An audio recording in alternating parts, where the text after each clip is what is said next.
kabarnya? Alhamdulillah baik. Alhamdulillah baik. Barusan perjalanannya gimana? Lancar? Lancar aman. Lancar. Kesibukannya sekarang apa kalau boleh tahu? Ya, kuliah saja. Kuliah. Kuliahnya di mana? Di Unpar, Jurusan agribisnis semester 4. semester 4. Oke. Nah sebelumnya saya mengucapkan terima kasih karena Anda sudah bersedia hadir mengikuti sesi konseling yang pertama kali ini. Nah sebelumnya juga saya sudah menerima intake inform dari Anda yang dimana di sana dijelaskan bahwa Anda itu merasa cemas gitu ya ketika memegang uang berlebihan gitu. Oke, boleh diceritakan bagaimana persisnya gitu masalah yang sedang Anda hadapi saat ini?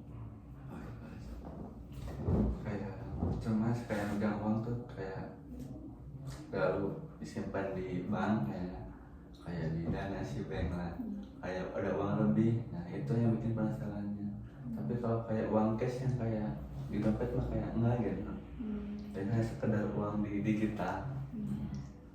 Nah ketika kamu punya uang lebih gitu ya di bank gitu atau di kayak di ATM di apa sih di dana gitu kayak gitu, apa yang kamu lakukan? Dipakai apa uangnya? Ya kalau nggak dipakai jurnal lah, kayak jajan, tapi kebanyakannya habisnya sama. Ya, kayak jadi Anda itu merasa cemas ketika mempunyai uang berlebih tapi di aplikasi contohnya di digital gitu yang akhirnya kebanyakannya Anda sering melakukan judul gitu ya. Nah kalau boleh tahu udah berapa lama nih? Semenjak saya mulai Ya. 2024 mungkin. 2024 berarti udah sekitar 1 tahun lebih Iya, ya. tapi yang lebih parah mah 2024. 2025 nggak terlalu. Ya. Oke. Nah lalu rasa cemas kan itu ada rasa cemas ya. Nah ketika rasa cemas itu muncul, apa yang terjadi pada Anda? Ya, gimana ya? Oh ya, yang tadi yang disebut. Nah, yang keduanya tuh kayak nyampe uang segini tuh kayak pengen lebih banyak lagi. Jadi biasanya ke itu doang lah gitu. Jadi kayak merasa kurang cukup uang segini nih. Iya, jadi Anda itu merasa kurang cukup gitu ya dengan uang yang sudah Anda miliki gitu. Yang akhirnya mungkin Anda itu sering mencari cara supaya uang itu cukup untuk melakukan judul itu. Oke. Nah, kalau boleh tahu tujuan dari sesi konseling ini apa? Biar saya bisa menghilangkan inilah kebiasaan buruk saya yang itu gitu. Ya. Nah, jadi tujuan Anda mengikuti sesi konseling ini, Anda ingin menghilangkan pola ataupun perilaku Anda saat itu. Oke. Nah, lalu kan tadi itu ingin menghilangkan rasa cemas ketika memegang uang mungkin ya, menghilangkan pola perilaku melakukan judul itu. Nah, kalau boleh tahu menghilangkan yang maksud dengan menghilangkan rasa cemas itu seperti apa? Contohnya? Ya kayak udah gak terlalu dipikirin lah soal ini gitu kan. Saya pernah kayak hampir rugi lah puluhan juta gitu kan. Saya pengen menghilangkan rasa itu kayak gimana gitu kan.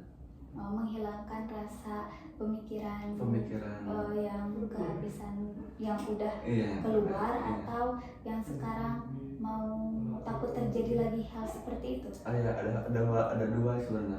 Ada yang satu yang masih mikir rugi lah gitu. Yang kedua juga itu yang masih cemas penasaran gitu.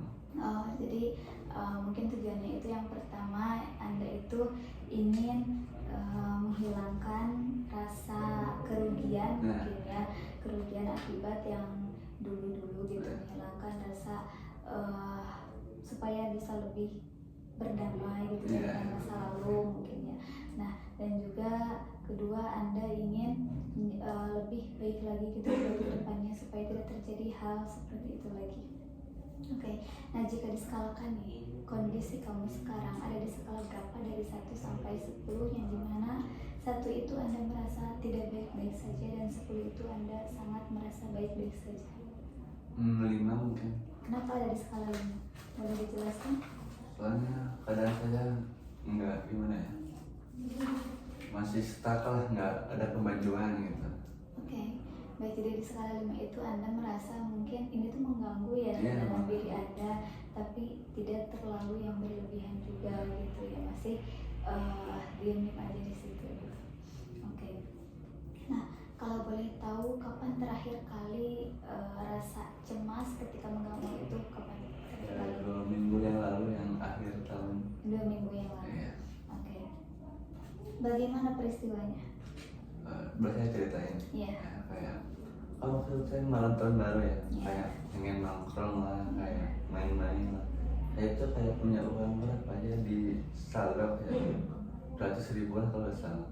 Masih kurang lah buat main segini mah. Nah, rasa perasaan itu ada kayak main lagi buat main malam tahun baru gitu. Dengan uang segitu Iya, dengan uang segitu. main karena tadinya mau di buat nongkrong atau bagaimana? Iya, buat nongkrong ya. Oh, Malah iya. habis gitu. Kan Oh, masih iya. kurang lah buat sekali gitu mah ya. Oh iya, jadi karena ada saldo Anda, lihat saldo Anda kurang gitu, sehingga Anda ingin menambah saldo yang akhirnya Anda itu malah di uang itu dihabiskan buat itu gitu. Oke, baik. Nah sekarang boleh Anda buat posisi nyaman terlebih dahulu. Oke, kemudian dalam hitungan 3 saya ingin Anda tutup mata. Oke, 1, 2, dan 3. Oke, tutup mata. Nah sekarang saya ingin Anda bayangkan ke terakhir kali munculnya peristiwa tersebut, peristiwa di 2 minggu ke belakang, yang dimana di sana Anda merasa cemas ketika memegang uang yang mungkin Anda merasa kurang gitu dengan uang yang ada yang Anda pegang, sehingga Anda yang akhirnya menghabiskan uang tersebut tanpa Anda sadari. Nah lalu ketika rasa cemas itu difokuskan pada bagian diri Anda, di bagian tubuh yang mana? Tangan. Di tangan. Boleh sekarang fokuskan ke tangan Anda, pegang tangan Anda. Oke, kalau boleh tahu berbentuk atau tidak berbentuk? Berbentuk. Berbentuknya seperti apa? Persegi panjang. Persegi panjang. Oke, berwarna atau tidak? Berwarna apa? Mungkin merah, biru, Merah. kayak hitam. Oke, merah. Nah, kecil atau besar? Lumayan lah. Besar. Ya. Oke, baik, sekarang saya ingin rasakan rasa cemas itu di bagian tubuh Anda. Sekarang saya ingin Anda bayangkan kembali ke peristiwa masa lalu waktu kecil, entah itu pada saat SD, TK, ataupun masa umur sekitar 5 tahun sampai 8 tahun. Apakah ada kejadian yang sama? Ketika rasa cemas itu muncul gitu, rasa penasaran itu muncul? Ada. Ada. Oke, dalam hitungan 3 saya ingin Anda berada di sana. 1, 2, dan 3. Apakah sudah? Oke. Nah kalau boleh tahu siang atau malam? Mungkin siang. Siang. Di luar atau di dalam ruangan? Di luar ruangan. Di luar ruangan. Bersama siapa? Orang tua, orang lain, atau sendiri? Orang tua. Orang tua. Oke. Usia berapa? Mungkin 5 tahun. 5 tahun. Apa yang terjadi di sana? Boleh diceritakan? Saya waktu itu kayak pengen beli mainan kayak mobil remote lah kalau nggak salah. Ya, sama orang tua saya nggak dibeliin, soalnya kayak buat apalah gitu nanti. Oke, jadi pada masalah di waktu Anda umur 5 tahun, Anda ingin sesuatu, ingin mobil-mobilan dengan remote, tapi tidak dibelikan oleh orang tua Anda. Oke, lalu apa yang Anda rasakan di sana? Nah, saya rasakan waktu kecil ya sedih lah, kayak waktu kecil kayak makin penasaran gitu. Baik, jadi yang Anda rasakan itu sedih gitu ya, penasaran karena ingin membeli mobil itu gitu, tapi tidak dibelikan oleh orang tua. Oke, nah sekarang saya ingin Anda menghadirkan orang tua Anda ke ruangan ini. Apakah bersedia? Jadi, Oke, dalam hitungan 3 orang tua Anda ada di sini. 1, 2, dan 3. Oke, Ma, di sini Fahri di sini sudah ada Mama. Boleh apa yang ingin Anda sampaikan kepada Mama ketika waktu kecil? Silahkan sampaikan. Ma, kenapa waktu kecil saya tidak dibelikan mobil remote itu? Oke, Mama, barusan Fahri menyampaikan bahwa dan bertanya kenapa dulu Mama tidak membelikan Fahri mobil-mobilan remote itu.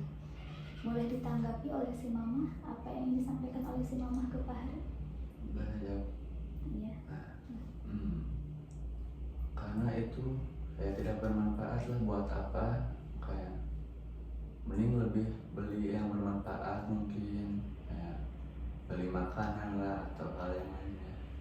Oke, Fahri barusan Mama menyampaikan dulu tidak membelikan mobil remote itu karena kurang bermanfaat bagi Fahri gitu, yang dimana Mama lebih memilih untuk membelikan hal-hal lain yang lebih bermanfaat buat Fahri, mau itu makanan ataupun yang lainnya. Apa yang ingin Fahri tanggapi lagi kepada Mama? Silahkan. Oh iya, maaf Mas, saya soalnya waktu kecil kalau pengen sesuatu tuh kayak harus dibeli gitu. Oke, Mama barusan Fahri menyampaikan permintaan maaf karena dulu Fahri ketika mikirnya ketika ada sesuatu itu Fahri ingin membelinya gitu ya, tanpa tahu penjelasan dari Mama.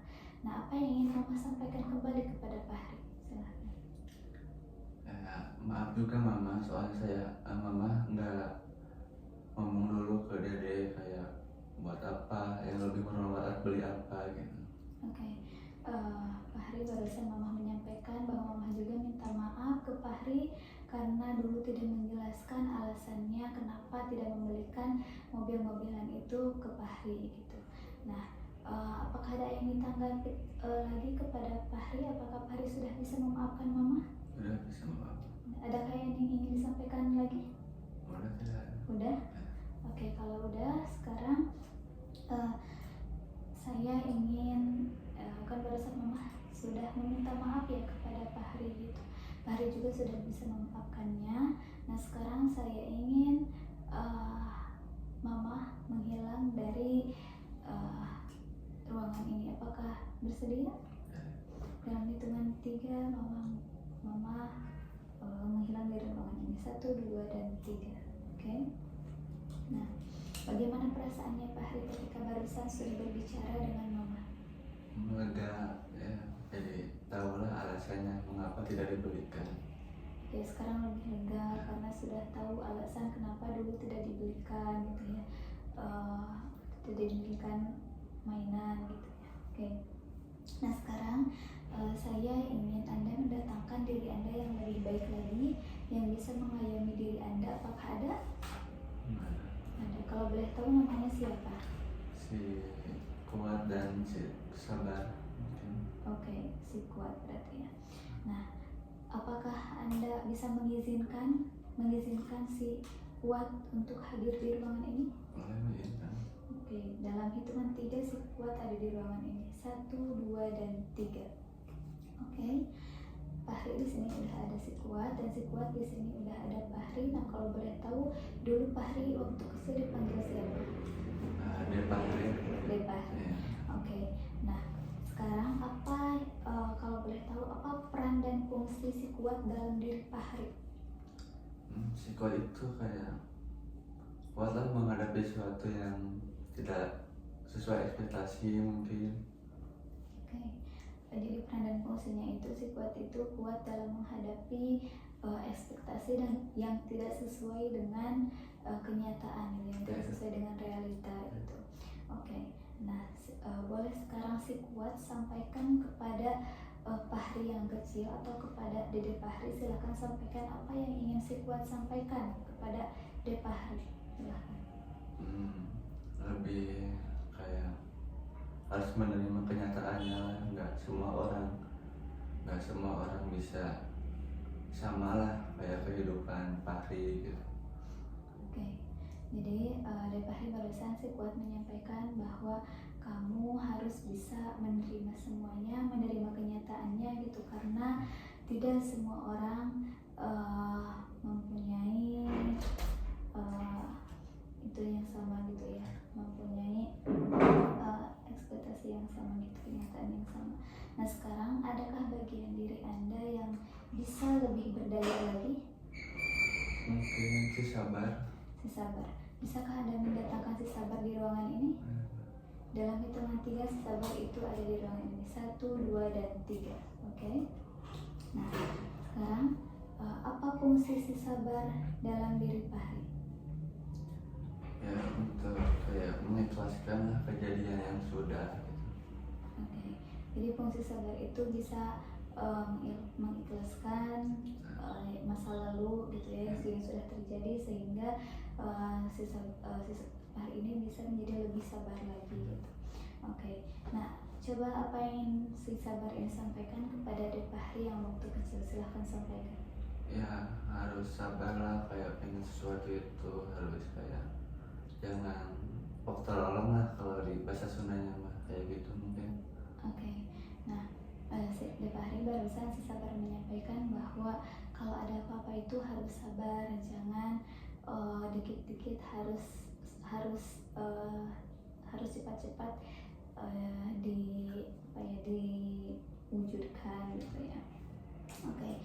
Nah sekarang saya ingin Anda bayangkan semuanya bersatu ke dalam diri Anda dan masuk ke dalam diri Anda yang sekarang. Si sabar dan si kuat itu masuk ke dalam diri Anda, ke dalam diri Fahri yang sekarang yang utuh.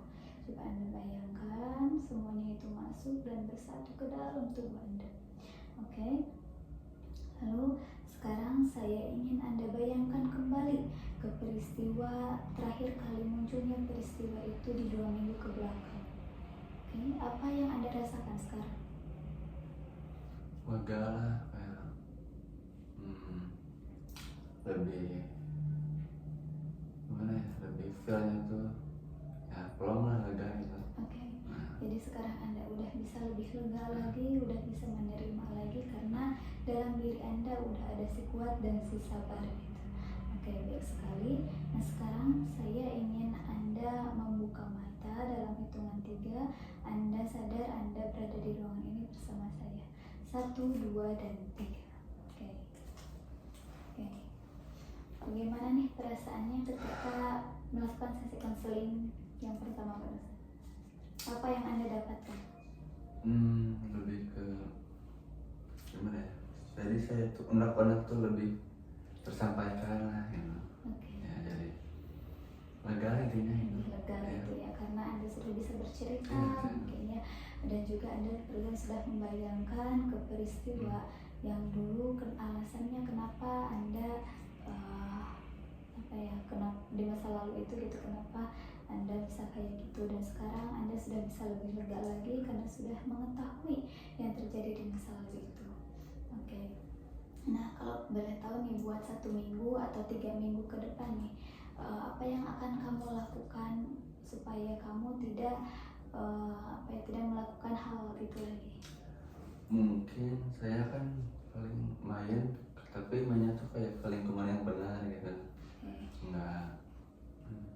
Oke, jadi yang ingin kamu lakukan dalam 1 minggu atau 3 hari ke depan itu akan lebih main dengan teman-teman yang lebih positif lagi gitu ya. Apakah siap melakukannya? Siap.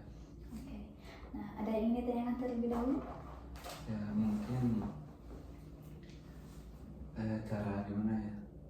Gimana sih cara saya tuh kayak punya lingkungan negatif ya, kayak pengen keluar dari Lingkungan ya circle lingkungan itu gitu. Kayak agak susah gitu, jaga jaraknya itu susah. Oke, mungkin ketika Anda merasa kayak gitu, buat kedepannya kan Anda barusan sudah sudah menyampaikan bahwa Anda akan lebih main dengan orang-orang yang membawa hal positif ke Anda. Nah mungkin dengan cara itu Anda perlahan-lahan bisa keluar dari zona nyaman itu gitu. Jangan sampai hal itu terulang kembali gitu. Nah jadi ketika Anda atau ada orang yang ngajak untuk melakukan hal tersebut, coba Anda bisa mungkin menolaknya dengan secara halus gitu. Ada beberapa kasihlah beberapa alasan untuk menolaknya, tapi dengan cara yang halus. Jangan sampai cara kita itu menyinggung perasaan orang tersebut. Dapat dipahami? Ada yang ditanyakan lagi? Mungkin sudah cukup. Sudah. Baik, mungkin terima kasih karena Anda sudah bersedia mengikuti sesi konseling kali ini. Untuk sesi konseling selanjutnya nanti kita jadwalkan lagi. Oke, terima kasih. Wassalamualaikum warahmatullahi wabarakatuh. Waalaikumsalam. Terima kasih.